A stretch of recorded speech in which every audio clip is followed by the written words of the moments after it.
લાખનેશ્વર મઠની શ્રીનાથ ગામની આ પવિત્ર ભૂમિ પર અહીં આજની આ મહાપંચાયતમાં જેમનું સાનિધ્ય આપણને પ્રાપ્ત થયું છે એવા પૂજ્ય સંતવૃંદ, મહંતો, સંસ્થાના પ્રમુખશ્રી, મંત્રીશ્રી, સમાજની સન્માનીય પાઘડીઓ,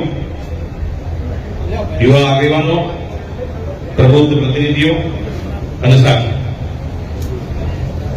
મુખ્ય ઘટનાની વાત મૂકીએ એ પહેલા બે ચાર વાતો મારે તમને કરવી છે. બે ચાર બાબતો મારે તમને કહેવી. તમે અહીં આવતા હતા ત્યારે ખાખી વર્દીવાળા પોલીસ કર્મચારીઓ, પોલીસ અધિકારીઓ દેખાણા હતા. એમને પ્રશાસને ફાળવેલી પીસીઆર ને બોલેરો વાન હતી ડબ્બાએ મૂકેલા હતા ને? આ શું કામ છે ખબર છે? તમે સંગઠિત થયા છો ને એટલા માટે. મેસેજ છે કે ચૌધરી સમાજ સંગઠિત થઈ ગયો છે. મેસેજ છે કે ચૌધરી સમાજ સંગઠનને એકત્રિત કરી રહ્યો છે. એ તમારા સંગઠનને, સંગઠિતતાને, તમારી એકતાને જોવા માટે, સમજવા માટે આવેલા છે. અને તમારે તમારી એ સંગઠનની શક્તિને, તમારી એકતાને, તમારી સંગઠિતતાને જાળવી રાખવાનું કામ કરવાનું છે. શું કામ? અહીં બેઠેલો મારી પેઢીનો યુવાનીઓ ગુજરાતના ગમે તે ખૂણે થાય, ગમે તે જ્ઞાતિ સમાજ વ્યવસ્થામાં નહીં આવે, ગમે તે સંસ્થામાં નહીં આવે, એ સંસ્થાના પાટિયા જોશો, બોર્ડ જોશો, નામ જોશો તો શ્રદ્ધાના નામે હશે, આધ્યાત્મના નામે હશે, સંસ્કૃતિના નામે હશે, સમાજના નામે હશે, કોઈ દાતાના નામે હશે, કોઈ ગોળના નામે હશે, કોઈ જલાના નામે હશે. 99% તમને એમના નામો, એમના બોર્ડ, એ મંડળો આજ પ્રક્રિયા પ્રમાણે, આજ નામ પ્રમાણે દેખાશે. 1% વર્ગ એવો હશે કે જેમની સંસ્થાઓના નામ, બોર્ડના નામ, મંડળોના નામ કંઈક અલગ હશે, કંઈક વિભિન્ન હશે, કંઈક તમને અલગ દેખાશે. અને 1% ની અંદર જણાવો, તમે આવો છો, આપણે આવીએ છીએ, ચૌધરીઓ આવે છે. સ્વર્ગસ્થ મહાનસિંહરાજ પૃથ્વીરાજ ચૌધરી સાહેબે આદર્શ સંસ્થાની સ્થાપના કરી. એક 60 વર્ષ પહેલા વિચારી લીધેલું કે 60 વર્ષ પછી સમાજ વ્યવસ્થામાં કેવા દૂષણો આવવાના છે, 60 વર્ષ પછી સમાજ વ્યવસ્થાની શું સ્થિતિઓ થવાની છે, જ્ઞાતિઓની અંદર વાળાઓ કેવા થવાના છે, 60 વર્ષ પહેલા જોઈ લીધું. એટલે આદર્શ શબ્દ તમને આપેલો. એ આદર્શ શબ્દ માત્ર આદર્શ વિદ્યાલય પૂરતો નહોતો. એ આદર્શ શબ્દ માત્ર શૈક્ષણિક સંસ્થાઓ બનાવવા માટેનો નહોતો. એ આદર્શ શબ્દ હતો તમને આદર્શ વ્યવસ્થાઓ પૂરી પાડવા માટેનો. એ આદર્શ વાત તરફ, આદર્શ વિચારધારા તરફ ચાલવા માટેનો શબ્દ હતો. ક્યાંક ને ક્યાંક આપણે આદર્શવાદ તરફથી, આદર્શ વિચારધારા તરફથી ક્યાંક ને ક્યાંક આપણે સૌ કોઈ ફંદાયા એમાં પરિણામ. તો જ્યાંથી ભૂલ્યા ત્યાંથી સવાર. આજે અહીં બેઠેલાઓ સંકલ્પ કરીએ કે આપણી વાતમાં પણ આદર્શવાદ હશે, આપણી વાત પણ આદર્શવાદ હશે, આપણા વિચારો પણ આદર્શ વિચારો હશે, આપણા સેવાકીય કામો પણ આદર્શ સેવાકીય કામો હશે. શ્રેષ્ઠ નહીં કરી શકીએ તો ચાલશે, સૌથી સારું નહીં કરીએ તો ચાલશે, પણ આપણું કામ આદર્શ હોવું જોઈએ. સમાજ તરીકે પણ જયારે સમાજ વ્યવસ્થાઓમાં બેઠા હોઈએ ત્યારે અન્ય સમાજો પણ કે ચૌધરી સમાજ છે તો એ આદર્શ સમાજ છે, આદર્શ જ્ઞાતિ છે. આ ભાવ આપણે આપણી રીતે કેળવવો પડશે. આ નિયમિતતા આપણે આપણા જીવનની અંદર, વાણીની અંદર, વર્તનની અંદર, વ્યવહારની અંદર લાવવી પડશે. અને આદર્શ સમાજ તરીકેનું ઉત્તમ ઉદાહરણ ગુજરાત રાજ્યની ભારત વ્યવસ્થાની જ્ઞાતિ સમાજ વ્યવસ્થાની અંદર ઉદાહરણ, ઉત્તમ ઉદાહરણ, આદર્શ ઉદાહરણ આપણે જ પૂરું પાડવું પડશે, બીજા કોઈ પાડે કે કેમ એ અલગ વાત છે. આપણી પાઘડીઓએ, આપણા વડવાઓએ, આપણા મુરબ્બીઓએ, આપણા પૂજનીય વડીલોએ આ વિચારધારા આપણને આપી ગયા છે અને આ વિચારધારાનું વહન કરવાની જવાબદારી આપણી સૌની છે. માટે સંકલ્પ કરીએ આજથી ને અત્યારથી જ આદર્શ સમાજ તરીકે આંજણા ચૌધરી સમાજ આદર્શ સમાજ તરીકે જે કાંઈ ભૂમિકા ભજવવી પડતી હશે, જે કાંઈ વાણી વર્તન વ્યવહારમાં લાવવું પડતું હશે, એ તમામ બાબતો આદર્શ સમાજ તરફ આપણે લાવીશું. બધાને વાત સમજાય છે? તમને મગજમાં ઉતરે છે? તો બે હાથ ઊંચા કરી નક્કી કરીએ, માં ભગવતી અર્બુદાનો જયઘોષ કરીને કે અમે ક્યાંય પણ કોઈ પણ વાતનો અમે અમારો આદર્શવાદ, અમારી આદર્શ વિચારધારાને મૂકીશું નહીં. અમે કોઈ પણ સંજોગે અમારા આદર્શવાદને ભૂલીશું નહીં. એક વાત. બીજી વાત, ખબર છે ઘણાને, બધું જાણે છે, છતાંય જે વિચારે છે એ વિચારે નહીં. જે સમાજ માટે વિચારીને સમજે છે એ સમજે તો તમારા સુધી પહોંચવા દે નહીં. એ સમજીને બોલે છે તેમને બોલવા દેવા નહીં સમાજ માટે. અને એટલા માટે થઈ નવા નવા વિષયો, નવા નવા બાબતો તમારી વચ્ચે લાવે છે. જેમને ન ખબર હોય ને કહી દઉં, રાધનપુર તાલુકાની અંદર હીરાપુરા ગામ આવે છે. આ હીરાપુરા ગામની અંદર ચૌધરી સમાજની અનેક આપણે જે ફોક કહીએ, ઓળ કહીએ, જે આપણે આંખો કહીએ ને, એવી અનેક આંખો છે. એમાંની એક આંખ છે ફોક. એ ફોક પરિવારના, ફોક કુટુંબનો છોકરો છું, જતોડાનો. જતોડા પરિવારનો છોકરો છું, આજનો નથી. એટલે બોલતો ભોગવાનો, બોલવા નહીં દેવાના આવા કોઠા કબાડા કરવાવાળા માણસો જે બોલી રહ્યા છે, એ મહેરબાની કરીને એટલું સમજી લે. અમારા મા બાપે અમને કોઠા કબાડા કરતા શીખવાડ્યું નથી. અમારા કુટુંબે અમને શીખવાડ્યું નથી. હું એક પરગણાનો છું, આ જ વિસ્તારનો છું, આ જ ઘરાનો છું, આ જ ગોળનો છું, આ જ મત વિસ્તારનો છું. તમે ભૂતકાળની અંદર કયા કામો કર્યા છે અમને ખબર છે. સમાજ તમારા ત્યાં આવ્યા તમે કોના પાસે હતા અમને ખબર છે. મહેરબાની કરીને ન બોલાવો તો સારી વાત છે. સમાજને સંગઠિત કરવા નીકળ્યા છીએ, સમાજ માટે વિચારીએ છીએ, સમાજ માટે બોલીએ છીએ, સમાજ માટે કરીએ છીએ. જે દિવસે સમાજ વ્યવસ્થાના વિરુદ્ધનું કામ કરીએ, જાહેરમાં ફાંસીના માર્ગ લટકાઈ જઈએ જાહેરમાં.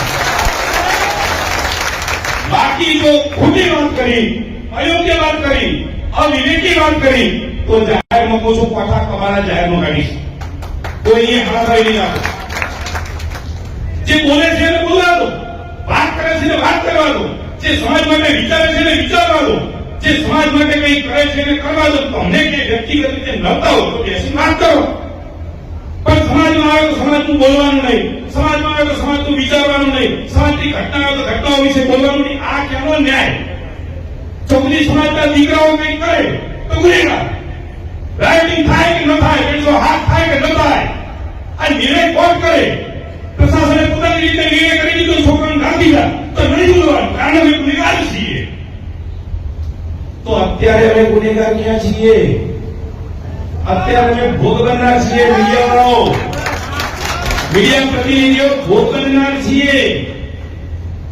ધોળી પાઘડીની આબરૂ લીધી, લૂંટ કરી, અપહરણ કર્યું, આયોજિત કાવતરું હતું. ન્યાય 20 દિવસથી માંગીએ છીએ. એ જ પોલીસ છે, એ જ વિસ્તાર છે, એ જ સ્થળ છે, એ જ પંથક છે. શબ્દ બ્રહ્મ છે, શાશ્વત છે, યાદ રાખજો. સામે વળી પાછો આવશે, સામે વળી.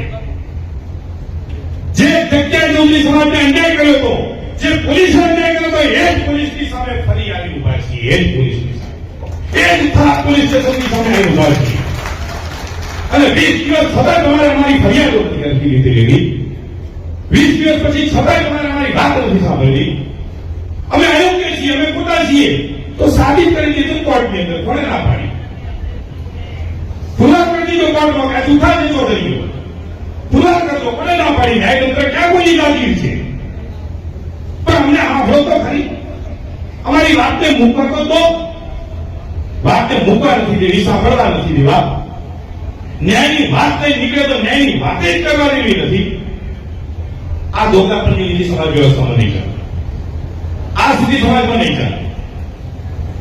અને અહીં બેઠેલા ચૌધરી સમાજના દરેક આગેવાનો, દરેક વ્યક્તિઓ સમજી લે, વિધાનસભાની ચૂંટણી લડેલા દરેક આગેવાને ચૌધરી સમાજના મત માગ્યા છે. લોકસભાની ચૂંટણી લડેલા દરેક આગેવાને ચૌધરી સમાજના મત માગ્યા છે. ચૌધરીઓ જો મત આપી શકતા હોય તો તમે ચૌધરીઓને ન્યાય કેમ ન અપાવી શકો? અને જો તમારે ન્યાય નથી અપાવવો તો કઈ લોક ન્યાય નથી અપાવવો, ન્યાય અમને લેતા આવડે છે.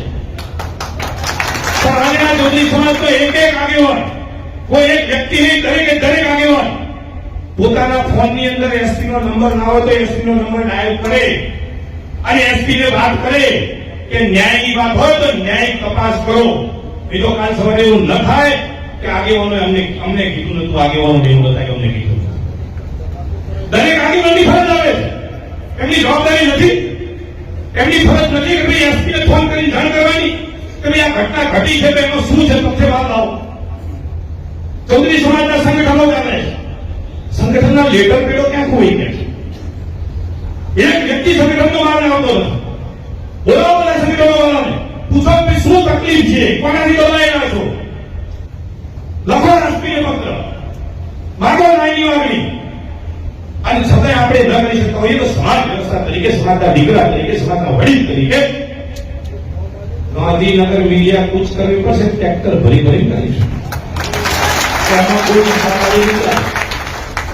ગાંધીનગરે જઈશું, ટ્રેક્ટરે ભરીશું અને ન્યાય માગીશું. અને છતાંય ન્યાય નહીં મળે તો અમે સમજીશું તમારું અભિમાન મોટું છે, અમારું સ્વાભિમાન ટૂંકું પડે. અમે સમજીશું તમારી પાઘડીની આબરૂ તમારે લેવી હતી, તમે લઈ લીધી, પણ રાજ સત્તા કાન ખોલી સમજી. સમાજ સત્તાનો વારો આવશે એ દિવસે ખરાબ કાઢી નાખીશું, જાહેરમાં કાઢીશું. કારણ ન્યાય તો જોઈશે, ન્યાય તો અમારે જોઈશે. અને જોઈએ છે શું? અમે કોઈની ભાગીદારી કે કોઈની પેઢીમાં અમારે ભાગ લેવા નીકળ્યા નથી. અમારે કોઈનું કઈ પડાવી લેવું નથી. અમે જાહેરમાં કહીએ છીએ નિર્દોષ હોય એવા એક પણ વ્યક્તિને એફઆઈઆરમાં સામેલ ના કરતા, નિર્દોષ હોય એવા. પણ દોષિત હોય એવા એક પણ જો છોડ્યો તો અમે કુછ કરીશું એ વાત નથી. કરીશું આ પૂજા કરી તો મીડિયામાં